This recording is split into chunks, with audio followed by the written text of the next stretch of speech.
Top quality और consistent performance के लिए सिर्फ सिल्वर पंप नाम याद रखना। જૂનમાં ચક્રવાતના એંધાણ વર્તાઈ રહ્યા છે। રાજ્યમાં હાલ જ્યારે ભારે ગરમી પડી રહી છે તે વચ્ચે વાતાવરણમાં મોટા ફેરફારની શક્યતા હવામાન નિષ્ણાંતે વ્યક્ત કરી છે।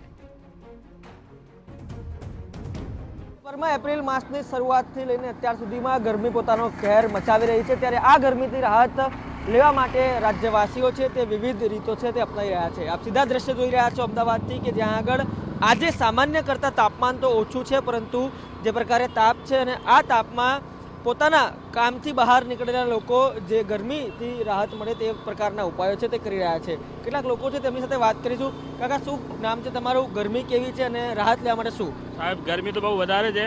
અત્યારે ચાંદખેડાથી આવું છું પણ રસ્તામાં બહુ લૂ લાગે છે, તો શેરડીનો રસ ને આ થોડું ઠંડુ પાણી પીએ તો થોડી રાહત થાય છે। છાશ એ બધું પીવું જોઈએ અત્યારે।